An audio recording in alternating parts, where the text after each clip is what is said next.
Why is this always happening to me?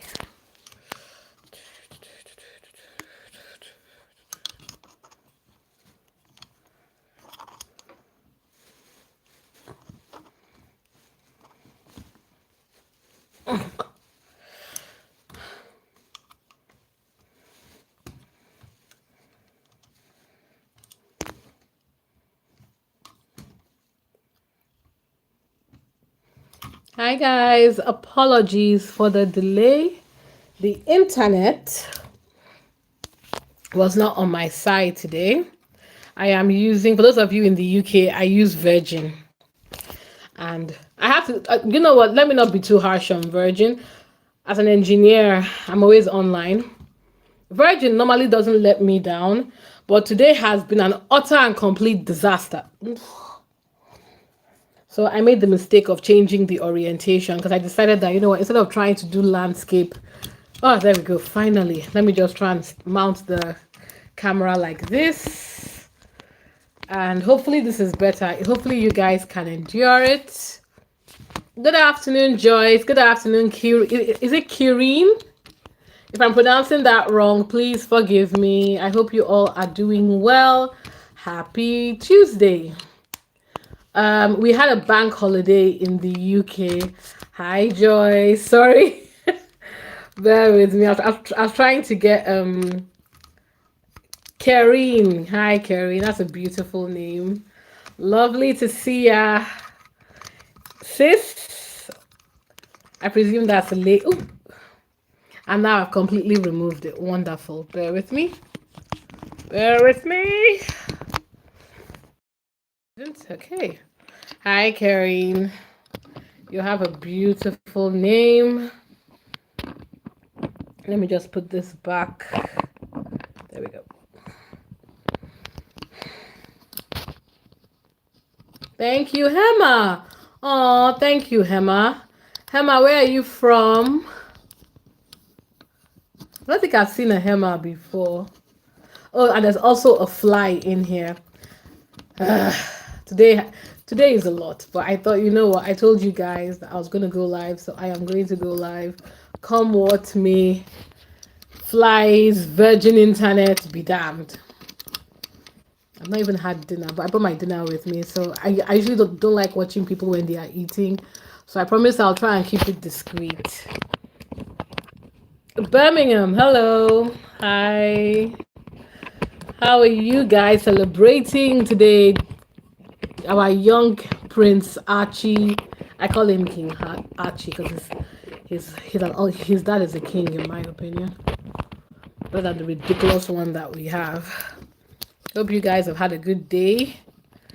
Yeah, and like I said, but for those of us in the UK, it's been a bank holiday weekend. I got in this morning and came into a lot of crap that I need to do. But it's all good. You guys give me great comfort. I love being here with you. Sorry, I'm trying to buy time as I fix this thing. Bear with me. Hi Cynthia, how are you? Everybody in the UK, please send the love if you enjoyed the bank holiday. Oh, I didn't break it. It's not broken. It's fine. Good. Thank you guys. Thank you for being patient. Like I said, we wouldn't be having this problem if I hadn't decided that I wanted to do something my camera can't do. Hi CV. Bear with me. Wait, did I break it? No, I didn't break it.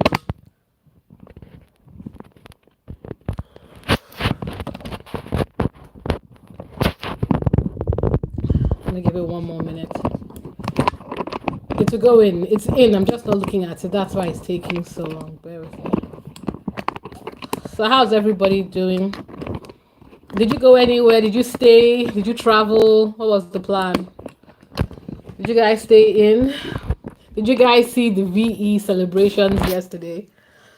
I'm not going to be rude because I know there are people who genuinely fought for this country.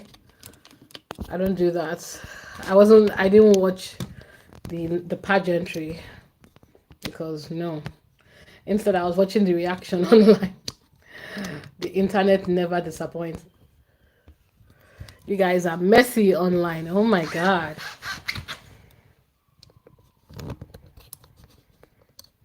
Didn't see any point watching these horrible people. What should have been a day? Actually, you know what? Let me even say, because I do believe that the way servicemen and women are treated globally is a bloody disgrace, by the way, in many cases. But the way the British family, royal family, and their sycophants exploit that day. Did you see the fake pictures they were posting of the crowds? God, guys, the second-hand embarrassment I had when I saw that. Oh, thank you. I was so embarrassed for the British media. Did you see all those fake pictures they were posting about the crowds? And I'm like, we all know these crowds are not from 2025. We know it's from the year. We know it's from years before. Actually, SK on Twitter confirmed it's not from 2025. They went to use the Queen's Diamond Jubilee. Can you imagine? To post crowds because we're stupid. But the people that were doing the flyover actually posted pictures from above so you could see the lack of crowds. And even that crone, Alison, is it Pearson or Peterson? The one that posted that ridiculous article that she got dragged for about Kate braving it all. She's better than us apparently because she came outside to smile last year. Anyway, she posted that the lack of crowds was very disappointing. And I'm like, let me tell you something, guys. If a deranger can actually tell the truth, that means that the lack of crowds was very, very, very poor. So I laughed when I saw that. But yeah, now that I'm set up, hello everyone, how you doing? Thank you for being patient with me. Apologies, I am late today. I haven't eaten all day, and you know what, guys? I was watching Is Love Megan while I was coding. Um, hi, Usurper Dog Heart, how are you? I was watching with Love Megan while I was coding, and you know what I started craving? I started craving fried chicken. So I went to get KFC. I hope Roy Choi comes back. I heard he's going on tour. I heard he has a book. Guys, please support Roy Choi. Um, you know what NECA sounds like, right? NECA.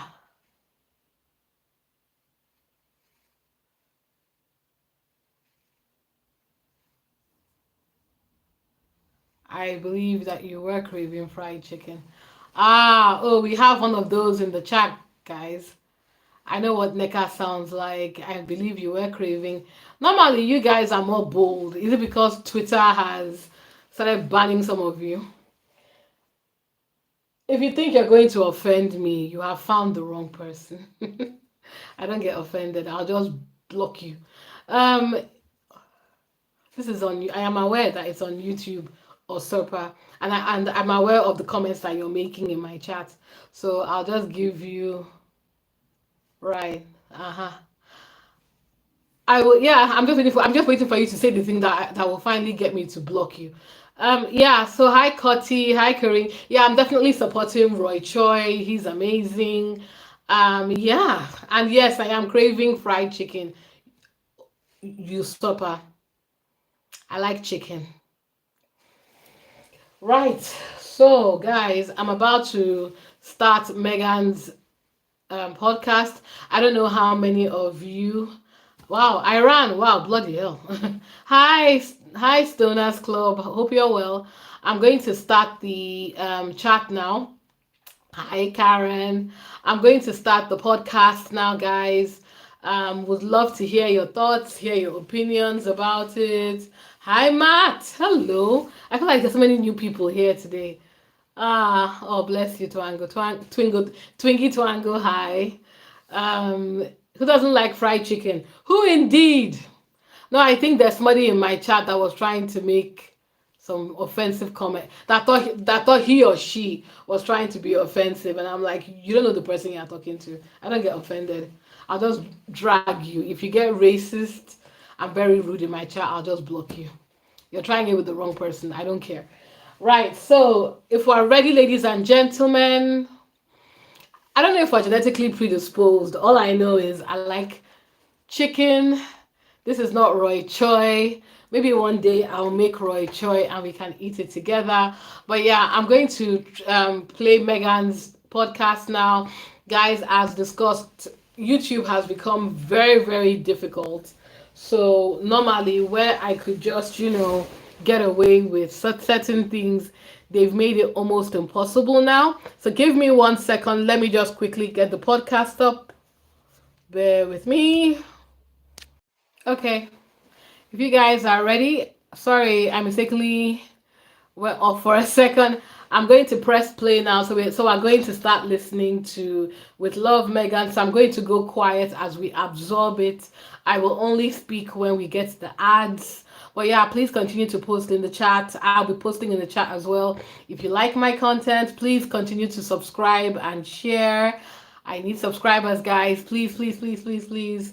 Then afterwards, we'll recap. We'll give our birthday greetings to beautiful Archie, and we'll keep it going from there.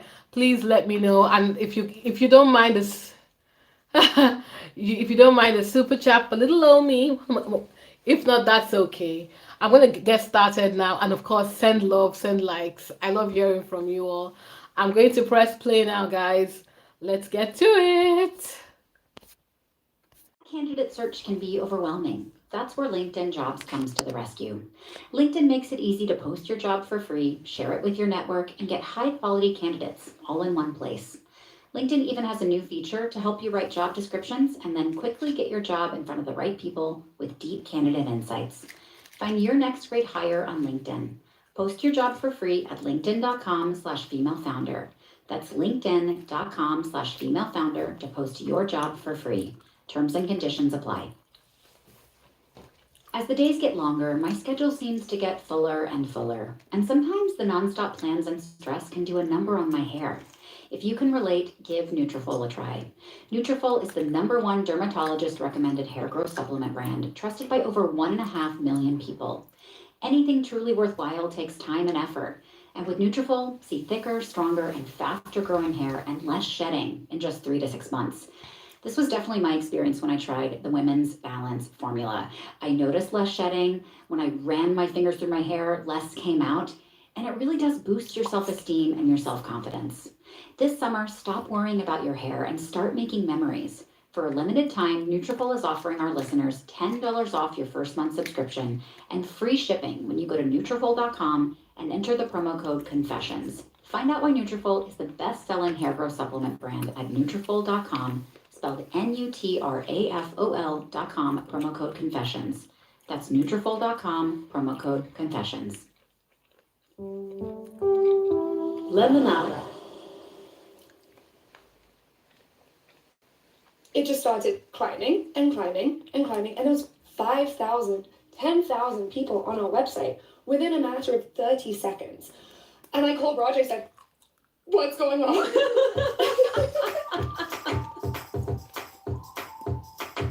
I'm Megan. This is Confessions of a Female Founder, a show where I chat with female entrepreneurs and friends about the sleepless nights, the lessons learned, and the laser focus that got them to where they are today. No time to get down, but I'm moving up. No time to get down, but I'm moving up. No time to get down, but I'm moving up.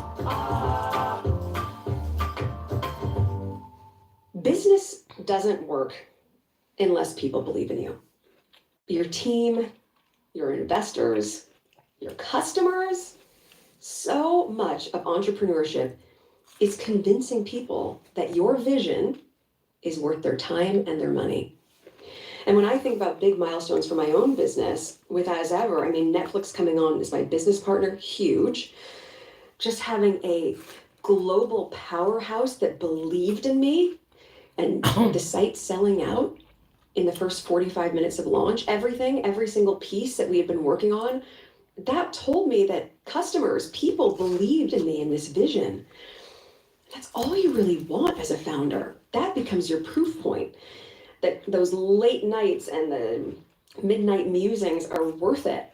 And that's how I felt when I met today's guest, Hannah Mendoza. I saw her vision and I fully believed in it and more importantly, in her. You basically saw through the fact that I came to our first meeting practically barefoot and still believed that I could run a successful company. Hannah Mendoza started on her founder journey young and ambitious and knowing exactly who she was. She co-founded the instant latte business Clever Blends with Roger Coppola when she was just 28 years old. Wow. And shortly after that, well, that's when I met her, and I asked if I could invest in her company. In fact, Hannah was the first person I ever invested in, and I was her very first investor. I am so excited for you to hear how our stories intertwine and what we've learned from each other along the way. Let's get into it.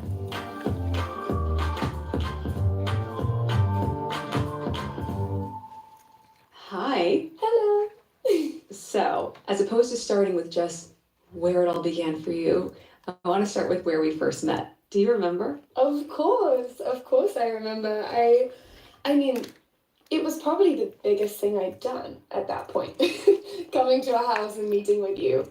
I remember being kind of in a disbelief at the situation I was in. It felt like only yesterday that I was, working on our website during the day and working at a pizza restaurant in Oakland at nighttime and doing events on the weekend. And we were still actually very much in that very early phase when we met. Mm-hmm. And I'm really grateful that you were actually able to, see the potential in something that, frankly, at the time was still very much in its infancy. The funniest thing about it is I had never invested in something before. So I had received a gift basket from my friend Drew. Had I just had my baby or I was pregnant? I think you were still pregnant. I don't think you'd had Lily yet. Yes, so it would have been at the beginning of that year. Yeah. And then months later is when so you saw me when I was very pregnant, and my friend sent over this gift basket filled with an assortment of products that he thought I would like. No skin in the game. He just said, I know that you are attuned to like Ayurvedic things. I know that, that would make sense. I know that you're pregnant and these things might be helpful during this stage of pregnancy. And one of the things within this big basket was this product. And I said, turmeric latte, you just add water? Okay. And I tried it and I looked at the back. I said, who is this person? And then I started trying to dig into what is this company?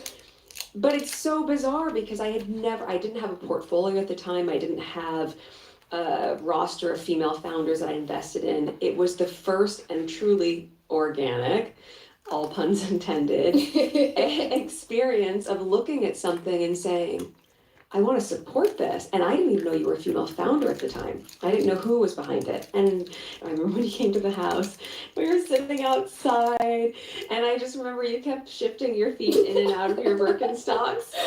And I thought, oh my gosh, is this my first investment? And you weren't really pitching me. I didn't know how to pitch.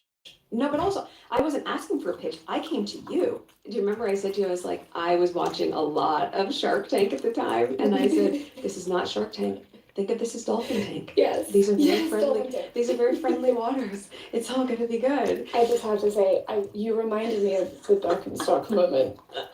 My first thought was, what on earth was I thinking? I think I wore Birkenstocks and A linen jumpsuit in the morning and being like, well, this is the least wrinkled thing that I have, but this is going to be very impressive. So you basically saw through the fact that I came to our first meeting practically barefoot and still believed that I could run a successful company. By the way, I wear Birks at home. I think it's a really smart choice. There was no shame in your game. I was just struck by the fact that you were so comfortable in who you were, and yet at the same time, this was new for both of us. Mm-hmm. It was so new. Mm-hmm. So I wanted to make sure it's a sound investment because I'm putting real capital towards it. And at the same time, you're looking at it, I imagine, through the lens of, but this is my baby that I've created, and do I want to give any of it away, and do I need this, and what do I actually want? Mm-hmm. So let's start at where it began, right, of you making these super lattes. Chicken. What went into a super latte, why they were so super, but the why behind it, Mm-hmm. and even where you were selling them so people can understand where it started and where you are now. I mean, all this really started with me moving to California, which was the biggest and most transformative decision of my life. From? I grew up just outside of London. I never really found my people there. I had a bit of a rough time in high school. I was a strange child. Wait, what do you mean by strange child? Why do you think you were strange, or you were called strange? I wasn't very good at picking up on societal norms and conforming to them in a way that made it easier to fit in. I was very, very quirky. And I think it's hard when you're a teenager, when you're a young child, to have that before people value those traits in people. I was so close to fitting in, and I would just say something really bizarre or do something strange, and then you go back to the bottom of the social ladder. So you're having this experience in school. You're feeling like maybe you don't necessarily fit in, but at the same time, as I learned, you were entrepreneurial then. Yes. Even at 7 or 8, what were you doing at that time? Oh my gosh, I had so many schemes. The first one, which couldn't be further from what I'm doing now, is I would buy cookies from Costco, and I would buy whipped cream, and this is all for charity, but I would set up a table at lunchtime and resell these cookies from Costco with whipped cream on top of them for a bit of a margin. And then that changed as I was getting, older. That changed to I set up a smoothie bar at school. Mm-hmm. Probably one of the most god-awful smoothies in retrospect. So yes, it was in me from a young age. And the decision to move was one of the best I've ever made. Mm. That was at 17, 18? 18. Why California? Well, I'd never actually really been here. I had no friends, no family here, but I had watched, I think, maybe 1 or 2 episodes of The OC at the time. And that was absolutely enough to tip me over the edge. Oh my God. It was honestly completely on a whim. It was that kind of, 18-year-old decision that I'm actually very grateful, brain hemispheres aren't completely fused yet at that age.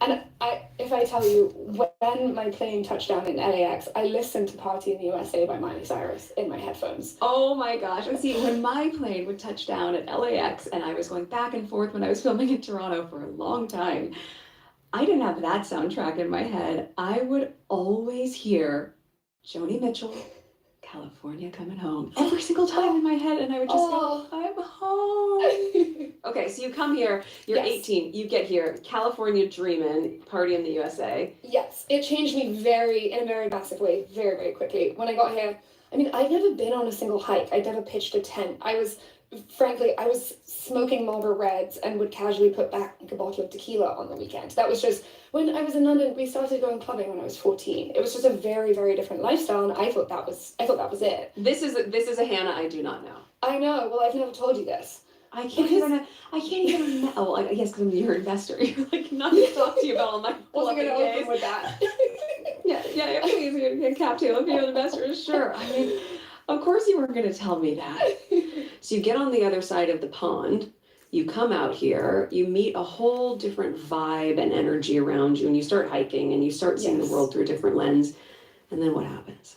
Within a year of being here, I'd moved into a house of 11 women who all had their armpit hair intact. The house was strewn with these kombucha scobies growing from jars, and we were doing plant meditations, we were making herbal tinctures, I started surfing, and my day of a big night out after a year in California was a potluck that ended in a sing-along. It was, no one wore makeup, everyone worshipped nature, and God, it's such a trope, but it did change my life, and I felt what it felt like to actually feel good in my body and my mind. And I'm sure it can be a little eye-rolling, but I did feel like a different person. As an agnostic atheist, we're all desperately searching for meaning, and in that community that I found, I'd never experienced what community felt like, and it was transformational for me. That's beautiful and grounding, it sounds like. Yeah.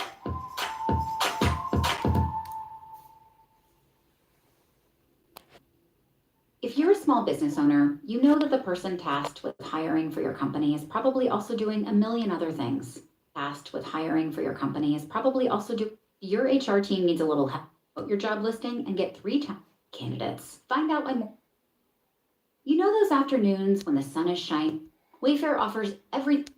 This makes it easy to find exactly furniture, and they have every home. But so then how do you come from an environment that feels so, dare I say, hippy-dippy, relaxed, super non-entrepreneurial, Yes. non-commercially minded, just about being together, community, healing of the earth, into translating that and somehow combining it to that same impulse that has always been that spark inside of you to turn it into something that's more business minded. How does that happen? Well, I was still very ambitious, loaded word as we know, but I always have been, and even through the, the more kind of earthy phase, I started my first kind of proper job while I was still in college. It was at a regenerative agriculture-based superfood company. So again, could it be any more stereotypical, but it was hard work. I was their first employee, and the role was, hey, grow the company. I also started drinking coffee when I was there. I've always had a more anxious disposition, and I actually think it can be a superpower when used correctly. But I started drinking coffee to kind of deal with the additional load of having a proper job, and it made me feel awful. It activated my anxiety, and every day was this kind of coin toss, whether I felt like a superhuman or I was questioning everything in my life. And I hated the variability, and that's where I started experimenting with alternatives. So matcha, teas, I'd make these ridiculous 10 ingredient potions with herbs and superfoods and mushrooms that I was learning about at this job. And at the same time, Raj, who's my now co-founder, was going through a really hard time after he lost his mom unexpectedly to cancer. And that obviously had a huge impact on everything in his life. And I started making him these reishi cappuccinos as a coffee alternative, which is this mushroom that's really calming for the nervous system. Well, and also, Hannah, I'll just jump in because I think a lot of people, when they hear mushrooms, Yes.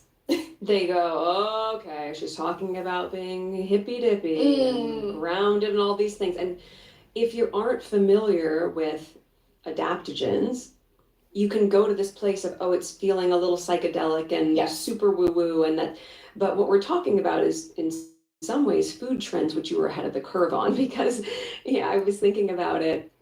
And maybe 10, 15 years ago was when people didn't know how to pronounce quinoa and they were saying quinoa. So there are these items and ingredients that have been part of our natural ecosystem and dietary system for a long time, whether acknowledged or not, that somehow you say mushrooms and now people have a connotation attached to it. But it's really just a food trend that I believe you are far ahead of in terms of saying, hold on, these have properties that can in some way make you feel differently in a really safe way. During my pregnancies, I had an Ayurvedic doctor, and so much of it was about seeing food as medicine. And so when you're talking about Raj's experience of going through grief and much of the Western ideology of just writing a prescription for someone, I think what I loved about our first sit down was you saying, I just sort of thought there might be another way to help whatever emotions were coming up or help soothe the nervous system. And science backs it up. And that for me was important because I'm realizing I'm coming in with a certain relationship to these ingredients, but most people are not. And to be able to say to someone, this is our lived experience, that these ingredients are very powerful, but also please look at this study where we're showing there's a 35% drop in serum cortisol levels in someone's blood after taking ashwagandha.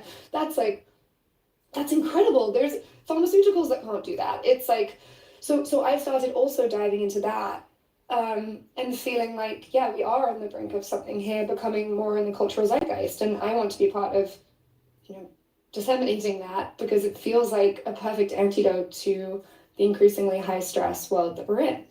And then once you saw his experience of it, you guys decided to do what? I mean, what we did with that was we designed this crazy coffee shop menu where we would take these traditional coffee shop drinks, but we would infuse them with all these different beneficial ingredients. And sell them where? Well, at the time, we didn't have a budget to open a coffee shop. Yeah. So we hand welded this bar, put it in the back of a van, and drove all around the country. We even drove down to Guatemala as we went to different countries and just popped up and would serve these crazy drinks to people who, like you said, asked us, why are you putting mushrooms in my coffee? And people fell in love with the way the drinks made them feel. And they wanted to make them at home, which was basically impossible unless you had an Erewhon-style pantry and, an hour of free time each morning, which who has that? And that was when we realized, okay, people really want this, and this is a completely unrealistic ritual. So Rod challenged me. If you can make the drinks we're serving in this bar that people are loving into, a powder format, an instant drink, which is the least sexy product, most antiquated product of all time, with the same quality as the bar, let's put this out there in the world. Let's build something. It was so, as you say, infancy stage, it was so new, and yet somehow it had gotten into my hands. And I said, I think there's something here. And I think as just people in general, and certainly as women, sometimes you don't get the opportunity to trust your gut. Mm-hmm. But when you do, I kept thinking about it all, and I said, I just really think she's onto something that I believe in.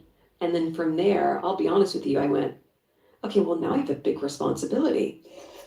Oh my gosh, I want this to succeed, but I also want to, in the same way that you authentically showed up, I want to authentically share it. So fortunate that some of the people that I wanted to share it with are ones that also have reach. Reach. And I remember calling you and saying, look, I just want to share it with my neighbor, my wonderful neighbor, Ms. Oprah Winfrey. And it was a turmeric latte that I loved the most at the moment, the golden latte. And it was around the winter holidays, so it was cold outside, and you just wanted to feel warm and cozy. And this drink, it felt that way. And I remembered sending it to several friends and neighbors and to her. And then I don't remember the video that she ended up making. I remember the video. I can describe it to you. Tell me. She was in her kitchen. In her actual kitchen. In her actual kitchen. And there was this basket with matcha, and I think a chai, and a golden milk, a turmeric. Matcha super latte, and with a chai super latte, and my new favorite, golden super latte. She was wearing this white shirt, and she live made a turmeric latte, and I was just looking at her shirt and saying, oh my god, I hope it doesn't spill all over her. And she made one live and took a sip and just was the most organic, wonderful reaction where she's just like, It's delicious. Happy holidays.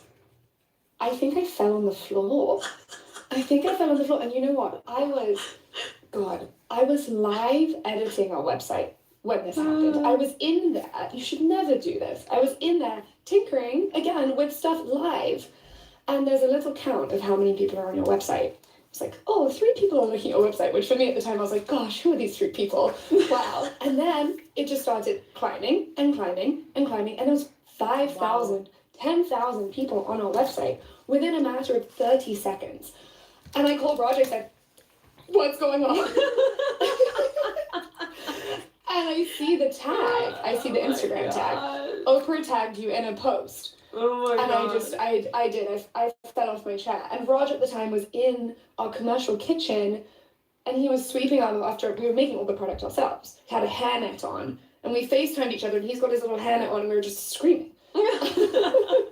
Because we all loved it, and then it was, how do we make it creamier? We could do it with oat milk instead of with water. And then I went through that whole phase, do you remember, where I couldn't have oats or oat milk, so Yes. You made me my own special version. I did. Little mason jar concoctions of it, which I loved so much. But yeah, I think it was interesting because that timing, again, in terms of authenticity and being organic, I sent that from the spirit of wanting to share it with people that I knew would enjoy it. And I didn't know at the time what the submissions were like for Oprah's favorite things. No one would think about that. No one thinks about long lead press. Mm-hmm. And even that terminology, long lead press, meaning there's some publications where 2 or 3 weeks later, there's a cover. And then there are some where it's long lead if it's a huge publication, and that will take 3 to 4 months to put everything together, and then you get that story. So all those submissions are summertime submissions to be able to be forecasting for what they know will be loved and enjoyed and appreciated during the holiday season. So interestingly, even that year you weren't on the list, but then the next 2 years you were. Every founder's dream to be on Oprah's favorite things list. I'll remember it till the end of my days. Oh my gosh, it was just, and I remember just going, oh my gosh, thank you. She's like, oh my, I just love it. Do you need replenishment? What do you, and then you sent her a thank you note. It was so sweet. And I've learned so much having invested in you and other companies and watching their trajectory to then start building my own thing, have my own partners, have other people that I have at the table that I have to make sure I'm not just doing right by me, but doing right by them, watching the evolution of it, and to understand that everything is evolving. That's going to have moments that feel like a sucker punch. Mm-hmm. I mean, I remember even calling you in May of last year, and we chatted, and I was having a bit of a wobbly moment, and you said to me, well, what did you expect? This is part of it. This is part of the journey. Yeah, and that's the thing. I mean, the journey is going to have its low moments, of course, but it's also going to have its high moments. And that's a testament of your hard work, but also your ability to be nimble. So in the last 5 years, what have been real learns for you that would help another female entrepreneur as she's going through her process of building? What are those points that you can think of in your own entrepreneurial journey that you would want to share with someone else who's trying to figure it out? Mm-hmm. And I'm going to take notes because I might need some of them too. There's so many. One of the first insights that took me too long to learn, I think, that I wish someone had clued me into was I used to take my thoughts and the things that came up in my brain very seriously. And what I mean by that is with building something comes extreme emotion at extreme frequency. It's erratic. You'll wake up in the night, you'll be obsessing about a problem. And it's all you can think about for days, and it consumes you. And then what I found is out of nowhere, you can wake up with a completely new perspective. It fades in importance, and although nothing tangible has changed, it dissipates. And learning the waves and the cycles, and learning to give problems space, because mostly as an entrepreneur, you're solving problems, you're putting out fires. Yeah. And I've learned to have this attitude of, oh, I'm having a little breakdown about something today. I wonder how it's going to feel tomorrow, as opposed to, this feels like a problem. Let me pull out all the stops to try and fix it. And gosh, especially nighttime thoughts. I don't know if you've experienced this. Oh my gosh. I mean, one day I just need to write an entire thing called 3 a.m. musings. The things that I wake up and write down at 3 o'clock in the morning. But it feels like this kind of cerebral off-gassing that's disguised as insight. I used to stay awake and I would be up at 3 and I thought these thoughts were revelatory, and then I'd write them down and the next day I'd look at it and say, what a load of rubbish. Because, and I think just knowing that your brain is going to go through these cycles of, obsessing about things and then giving them space for them to process subconsciously often is where the insights come. In the shower, if you take yourself for a walk, that's been such a huge help to not take my brain so seriously, because you're putting it under a lot of stress, and so it's not always going to react in a way that's logical. Well, and I think too, you've had a soundboard. Yes. For someone who's doing this solo, I think the thoughts can feel debilitating, or you can overreact to them because you don't have someone to bounce it back with. Not only do you have Raj, but outside of that, though your team is small, it's small and mighty. And even though there's been evolution even in the team as a startup in those 5 years, what, you have 7, 8 full-time people now? And so I think it's interesting to look at how you've been able to have that own self-reflection on what keeps you up in the middle of the night, just as a founder individually, but then how do you translate that as a leader? I've never had a problem being vulnerable as a person, at least not since I moved to California and was just kind of surrounded by, a lot more emotional openness than I had grown up with. And I do want to admit, I've really had to play with the boundaries and how much I do lean into vulnerability and sharing with the team. It's a messy process. Stoicism is so much simpler, it's so much easier, but it's not the way, especially as female leaders. This is a superpower, but learning when to turn it on and off and by how much is a messy process. I've been in meetings where, I was feeling hormonal and one of our team was leaving and I just started crying in the meeting, and then I watched everyone else look a bit freaked out and I thought, oh, that was a bit much. Maybe just turn it down a little bit. You're like, but I'm human, but I'm a leader and I'm the role model, so I can't be fully human in this moment. I need to restrain it and keep that humanness for home. And I think it's a really interesting construct of how you navigate what is best for your business and what is best for you as an individual. And that even though in hiring, you might be drawn to someone because as an individual, you love that person, it might not be the right fit for what your business needs. And sometimes if you're drawn to someone because you're quite similar, that actually very much might not be what your business needs, because we need to diversify skill set and perspective. And so having a bunch of people around you that think like you can actually be a bit of a trap. Yeah.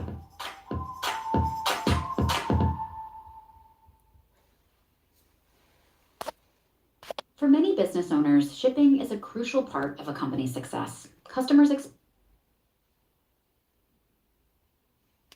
For many business owners, shipping is all your stores with one tracking updates with your company's branding. ShipStation today. Go to ShipStation. The old and with the new. You can dress head to toe, and which is an added bonus. You use code confessions at checkout. That's 15% off your first order at JENNIKAYNE.com. Promo code confessions. Let getting dressed be one less thing to worry about. I don't know how you do business in a way that's purely clinical. I can't do that. It's emotional to build something, and it's your baby. So, for you, what has been the biggest takeaway when you think about friendships in business or boundaries in business and how you manage both outside of those moments where if you do cry in a meeting, do you address it with them after and say, I'm sorry, as your boss, I realize I want to keep a line, or do you just give yourself grace in those moments and say, I'm human and let's see what happens tomorrow? As I said, I do feel like I had a period where I was leaning more into vulnerability as a superpower, but with no filter than I think was wise. And I got the reflection from Raj, bless him. He was like, I know you're trying to be real with the team, but and I really, it was a little hard to take in the moment, but I did really appreciate that perspective, because what I found is by knowing that I did have to play the role of the cheerleader to a certain degree, you're also talking yourself into that attitude. And your job as CEO is cheerleader. It's to hold the vision. It's to, of course, be real and soft about the challenges on the way there, but being tasked with showing up with vision, with drive, and with kind of unfaltering conviction in what you're building, even if there are moments where you feel like you'll fake it till you make it with that, changes your internal landscape. And so I've loved the transition from I need to share with my team, all the spectrum of emotions that I'm feeling, to, for my sake and for their sake, I am going to be the fearless leader at the front. And it's been helpful for me too. Well, and that you're able to, I think for all of us, because that's not sustainable. You can't be that all the time for everyone, No. Right? So even for me, as I look at everything that I'm working on building with the team, and it's a very large team, get on the calls and have the meetings, and same thing, cheerleader. But I had a moment last week where I thought, oh my gosh, who can I ladder up to? I made a phone call. I said, is this going to work? Like, is this actually going to work? But I had that self-doubt. You can't bring self-doubt to your team that's junior to you. They have to believe in, as you said, what you're creating and the vision and how you hold the line.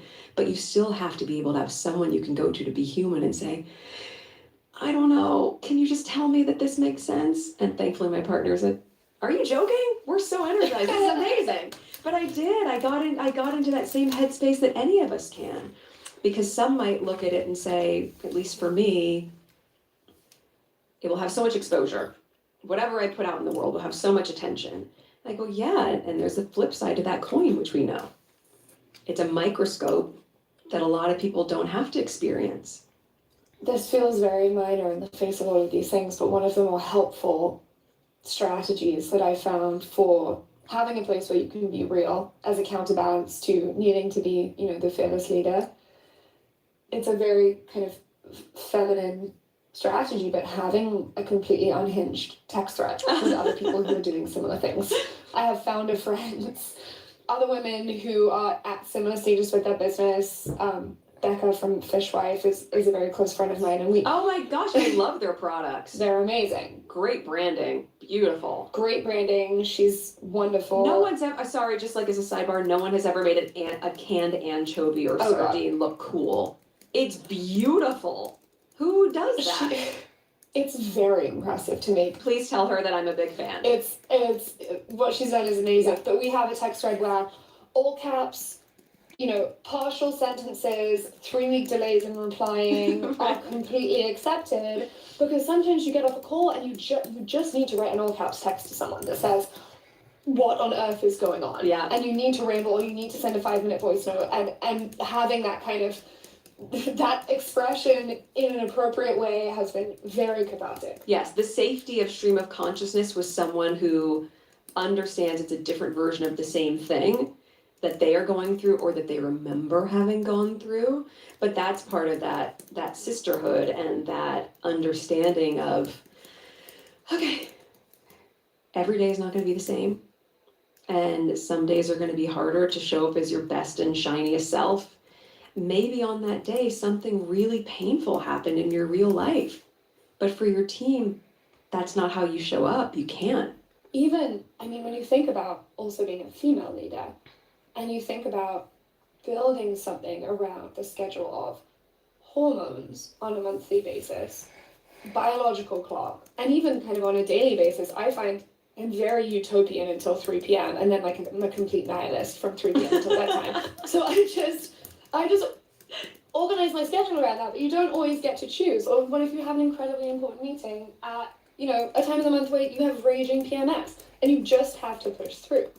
And I think even as a woman, it's very amplified in terms of, we are cyclical beings in a way that men are not. I do think it's a really good point that you raise about women as cyclical beings in a way that I don't know if men are or are not, but for you, for our experiences, we're talking about it, it feels very specific to being a woman. Mm-hmm. And yet here you are with a male co-founder. Yeah. Roger Coppola.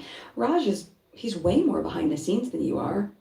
How do you think that feels for him? Because it's a really different experience of what I think most males experience in the business world, where you are more the face and the forward-facing piece of Clever, but Raj has been with you from the beginning. Yes. And again, part of that origin story of even what you created these drinks for in his grief process and what you were going through.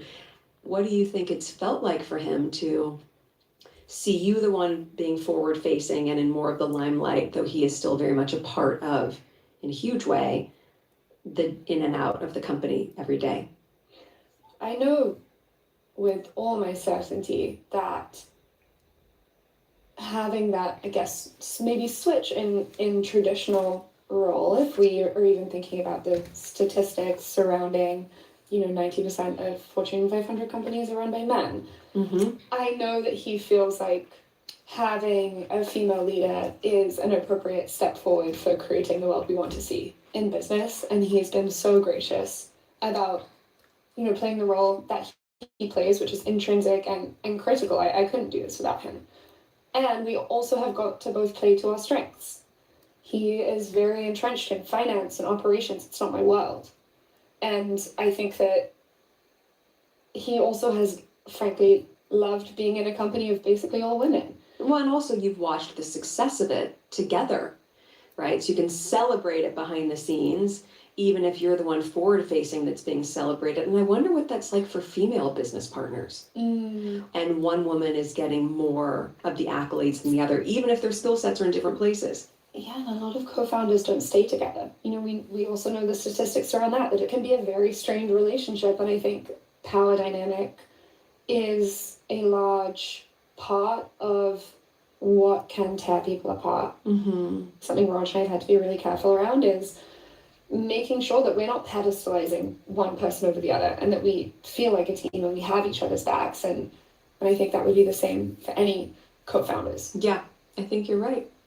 So, what's next for you and what's next for Clever? Well, I am just loving being in the creation process right now. I run all of our product development. We do that in-house. That's my area. Mixing up different blends, tasting them 100 different iterations. And, that's my that's my happy place. And so there's going to be a lot more fun, innovative products that we're going to be bringing out. We've also talked about global expansion too, which I know, again, with food products and consumables, it's different because restrictions in different places, but the appetite for your product in so many different global territories is immense. And you look at it now, and I think the bigger question then becomes, again, some of the women that I talk to, they've IPO'd, they have sold, they don't want to sell. I've always looked at your company. I remember us having a really candid conversation at the beginning is, what is your intention? What is your goal? Do you want to grow this to one day sell this? Is this something you want to sell to a Starbucks or a Nestle and see it and share it in an even broader way? And I share that because there was a company that I fell in love with, a ghee company. And I thought, this is going to be the next big ghee. Clarified butter. This is the thing. I have so much of it when I was pregnant. This is all around the same time. And then years later, I get in touch with this founder, and it is very, very apparent that she doesn't have a dream of growing into something larger and being on the shelves of Whole Foods or Target or anything else. And in her authenticity, I was able to genuinely go, I see and respect that so much. And selling at farmers market and having a small business is more than enough. That's incredible. That's what's aligned for you. And I think the difference was, even in your sort of relaxed manner, it was still very, very evident that you have aspirations to grow a business. And I think watching your business savvy has been so inspiring to me, because you can be the girl in a linen jumpsuit and Birkenstocks who still is so freaking smart. So I look at you and what you're creating and go, oh my gosh, I know what's going to happen with this business, and I can't wait to see what she's going to build next. Thank you. Because it's just the beginning. Well, it's so lovely also to relive the crazy story of the last 5 years, because it's been such a testament to women supporting women in such a real way. And I felt kind of the wind beneath my wings from you and all the other incredible women that you've helped bring around me every day, and on the hard days especially. Well, I'm just grateful that you let me come in and support you, because it's reciprocal. So bravo, Hannah. Thank you. Thanks for making that so enjoyable and so easeful. It truly did feel just like a fun chat. Next week, we're talking to a founder who took something so ordinary and turned it into a multi-million-dollar business. So then I'm like, okay, if they're buying their own scrubs, why are they buying bad scrubs? Right? It's like, okay, they're spending money in their own pocket, right? Their hard-earned money. Let's give them something that's better than anything that's out there. Can you guess who it is? I feel really confident this one will inspire you to look at what's around you and see what you can build too. I'll see you next week. Oh.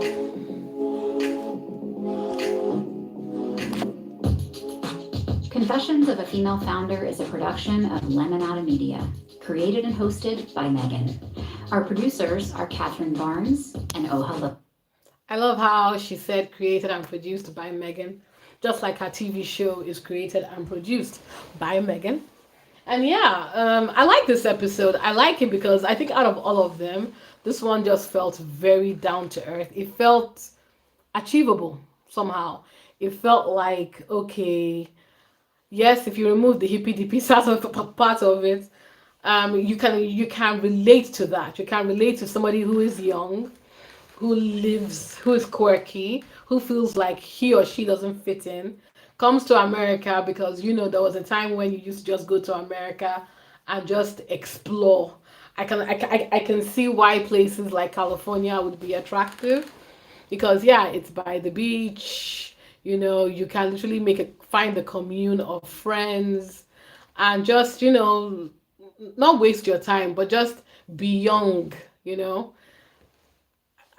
I found myself being nostalgic to that oh god, how nice will it be if you just say screw everything, screw all your responsibilities, and just go live in sunny okay, maybe not California. I'm not going to America. No offense, Americans, but your president, absolutely not. But maybe anywhere else that you could just go by the beach, just take some time off. I don't know about you guys, but it really got me thinking about, yeah, wherever you are in your life right now, if you feel that you want to take some time and just spend 6 months traveling, or 2 months travel, or even a month, just go to a foreign country that's affordable and just go and rot by the beach. Why not? Life is short. It's a good way to recharge the batteries, rejuvenate your mind. I won't lie, I like the EPDP part of it. But yeah, jokes aside though, it's so interesting because the first time, if you guys recall, we were not hearing from Megan, and all of a sudden she popped up as an ad for Clever Blends. And I was like, oh, okay, she's investing. That's lovely. And of course, the British media took nothing and made it into something like they always do. That really, I mean, that's when I began to just really ignore them. I was like, oh, please. So yeah, it's nice to see her speak with the first woman that got her to invest. What do you guys think? I think that basket that she said her friend gave her at the beginning, I have to say, I think she was probably thinking of investing. And I know she said she wasn't, but like I can see, somebody kind of like, maybe she discussed it with someone and they thought, okay, you know what? Let me nudge you in this direction. Let me get you an array of, maybe not branded items, but just things I picked up at the farmer's market, at small shops, and taste it and see how you feel. But yeah, I really enjoyed that. I love the idea of starting small, getting discovered and becoming big. I mean, not everybody will have a chance to create something in the farmer's market, and someone like Megan will find it and say, I want to invest in your business. But I still think it's attainable. What do you guys think? In the chat, please let me know your thoughts in the chat. I really enjoyed it. I thought it was a good episode. Honestly, not my best. It's not my best episode. The one last week I found really inspirational. I loved the way Jamie talks. And the one at the beginning with Whitney, I really like those. I think it's 5 episodes now. Yeah, it's 5. So I think we only have 3 weeks left, guys. Oh, but I don't know. How have you guys found it? It'd be nice to get your thoughts in the chat. Do you find it useful? I think it's great. I think it's great that we're hearing from other female founders, and I love the array of guests that she's brought together. And did you guys catch something very important? She was talking about at the end there that scaling business. Do you want to scale your business to a point where big brands like Whole Foods can buy it, or do you want to IPO? Which I think Megan is going to IPO, guys. What do you think? I'm thinking IPO. Something I think she's going to do what Jamie did, frankly. I think she's going to scale up her business. Try and see, scaling up your business is a way to kind of like a very expensive way, frankly, to get brands to kind of look at you. Now, oh, okay, if this woman who made this idea can sell so much, I'm pretty sure, guys, I'm not even joking. I'm sure when she does more drops of her as ever brand, mark my words, a lot of high level retailers will start reaching out to her. I think in like a year or two. I think a lot of high level retailers will be reaching out to Megan. They've seen the first phase. So they probably want to say, okay, let's see what comes next. So it will give her a chance to build a business portfolio that, look, my first drop, I sold 30,000. We sold that in 45 minutes. My second drop, we scaled it up to 100,000. We sold that in so and so time for this price marker. And with the tariff fiasco that Trump has created, if these are goods they can produce locally, I mean, come on. A lot of retailers will be very interested. And because it carries the mega name, they would want to stock it in their shelves. What do you think? I'm thinking, I don't know how Netflix plays into that though, as Netflix is her silent business partner. They're obviously providing capital and support. I don't know if Netflix wants to go into retail. I don't know. But I mean, it would depend on the ownership particulars. It could be that she, through Netflix, partners with bigger brands like Whole Foods, or because she seems like an organic gal, Whole Foods, hopefully brands that are international too, so that people like us can get, her new jams and the rest. So I don't know, what do you guys think? I think it's a fantastic business idea. And yeah, this is why I tell you people that Megan is going to be a billionaire.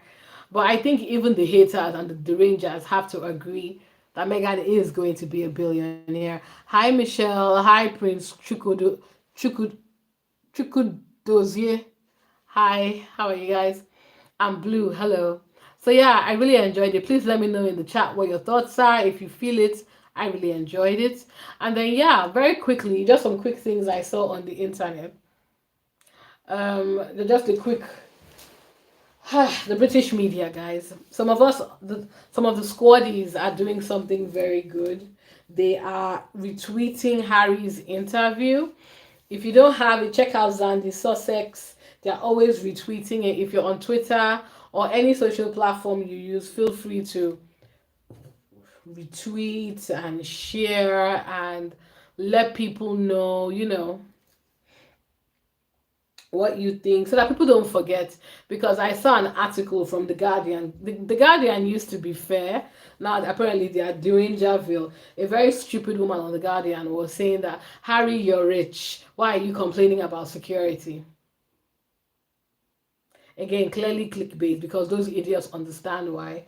Please, as much as possible, please retweet and share the original interview.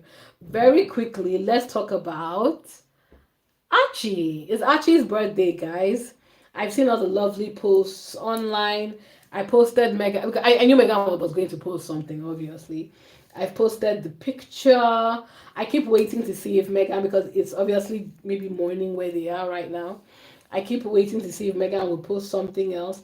I just found out on the internet that Archie had a birthday party last week with Nachos, Fergera, and the rest. And I think that's adorable. And of course, again, guys, all these things are how you know that the Rangers don't know what the hell is going on. Because the British press and the Rangers didn't even know that Harry had a birthday party last week. So it just goes to show, every time they give you insider information, as I always say on this channel, guys, it is utter and complete nonsense. They don't have any information on Harry or the babies. They are just lying for engagement, so just ignore them. I wish we could have seen the cake, because Megan would have made a cake. So yeah, I just wanted to shout out to King. I call him King Archie. Happy birthday, Archie. If you're a fan of Archie, please drop a heart, drop a like. Feel free to join in the campaign. I would like to also highlight a beautiful initiative that was done. So the Sussex squad have done a kind of a charity donation. Let me see if I can get it up. Oh, bless. Okay, so there's something called the Assistance League in Los Angeles. They've done a little video for Archie, and the Sussex squad, because you guys are awesome, have raised money for charities.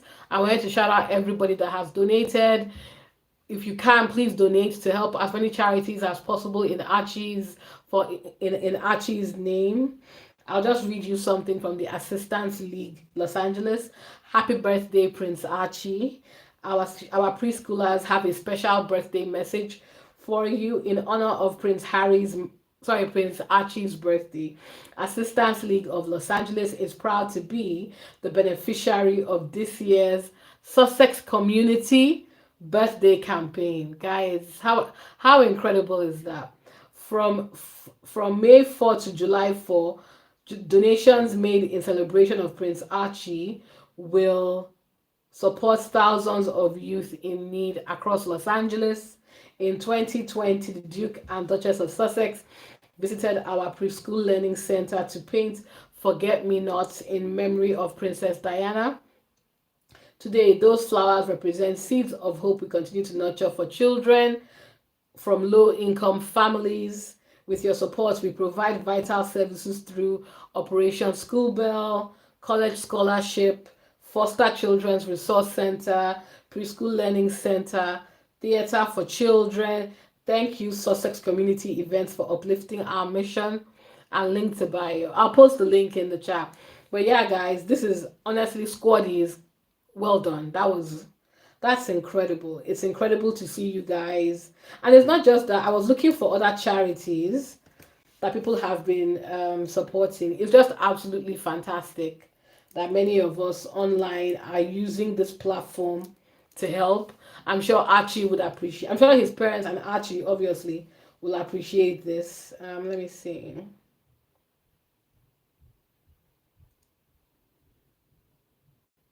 Okay. Let me see if there's any other. Oh, bless. People are making a lot of donations to charities because of Prince Archie, which I think is a very good. As in, you guys are incredible. Oh, bless you.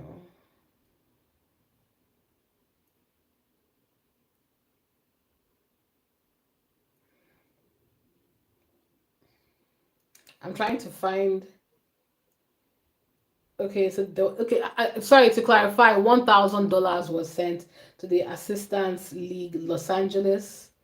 Let me see if Nachos has anything. I was trying to round up as many charities as were being supported. Let me check. Okay.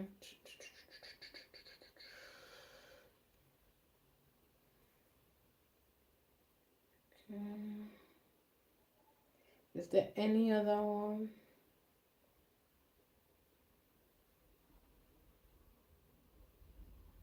Okay. I mean, speaking of charity, I was trying to get an update on what was going on with Center Ballet. Nothing at this time, since it's basically just Sophie and Ian running it now, those two clowns. I'm very keen to see when the Charity Commission comes out with their findings.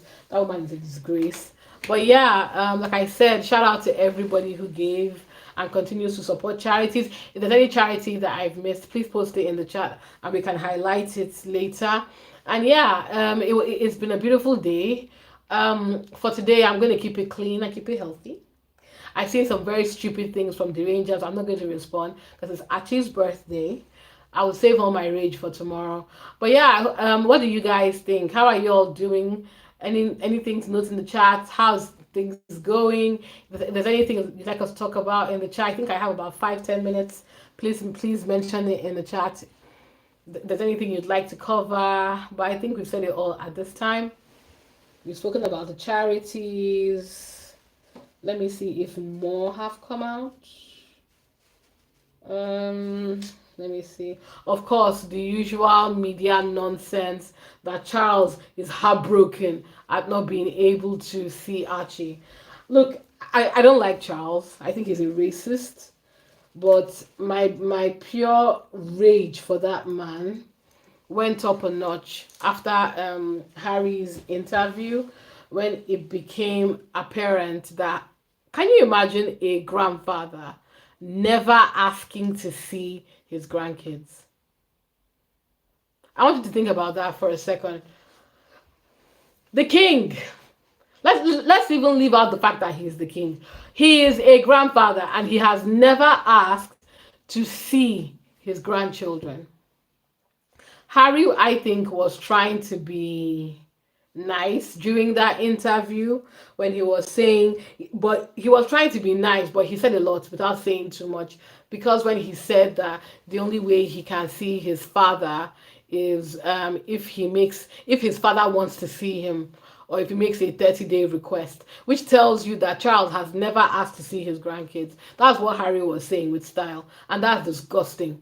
For the derangers who are coming into my chat to be saying all sorts of rubbish, the fact that a grandfather cannot pack his feelings of and his pettiness to see his grandkids, even if he doesn't want to talk to Harry, even if he despises Meghan, those are his blood grandchildren. And the fact that he cannot, the king of England is pretending like his hands are tied. He absolutely cannot see his grandkids. They must think we're stupid. And I'm pretty sure there are some people who are the rangers, who are stupid. Because I posted something on TikTok. If you guys, oh yeah, if you guys don't know, I'm also on TikTok.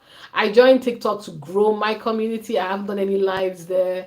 I don't know. So those of you that are on TikTok, is it worth it? My videos get a lot of views, but I don't have a lot of subscribers. I don't know how the monetization works. But yeah, um, if you're on TikTok, please feel free to join me. It's the same name, M for Neck. I'll post it as well. But yeah, I posted a video about from the interview. Guys, it got 143,000 views. And I'm like, why on earth can't I get 143,000 views on YouTube? What's going on? What's that about? I don't know why I can't get 143,000. So guys, please continue to share my videos. Please continue to like so I can grow my community. Yeah, so basically, people were coming into my chat and complaining and saying, oh, that why did Harry write his book? You know what really grinds my gears, guys? People are pretending like they don't remember or understand why Harry had to write the book, why he had to give the Oprah interview, why they had to do the they literally say in the documentary why they have done the documentary. And also people keep on saying that, oh, Charles pulled security because he did Oprah. No, Charles pulled security in 2020. Oprah was 2021. I'm pretty sure if they had got security, they probably wouldn't have done that documentary. But they basically exiled. That was an exile. That was an act of exile. So I don't know why everybody is pretending like this. All of these things that Harry and Meghan have done is not a reaction to somebody's bad action or actions. But anyway, like I said, this is Archie's birthday. I'm not going to lose my temper today. Oh, and I know, what do you guys think? So I posted a video where I was saying, hi Nelly, hi Brenda, Andrea, where I was saying that, you know what, it's starting again, the way they are using the Sussex squad, sorry, the Windsor children for press and attention. And I know I saw a lot of your comments. I understand the bubbling and very real resentment a lot of us have about the Windsors, especially the protection and the care that are being shown to Harry, and it's sorry to the kids, especially when you consider that B word, Maureen Callahan, and that ridiculous video that she released insulting Meghan and her children. That woman is going to burn in hell. I cursed that woman in my heart. I'm very sure she's going to burn in hell. And like I said, Maureen Callahan and her ilk, everything Maureen Callahan I'm cursing her right now. Everything her hands touch will turn to ash. All that money she's made on YouTube will not bring her any relief or satisfaction. Anyway, it's hard to have empathy for those children because we know they are going to be protected in a way that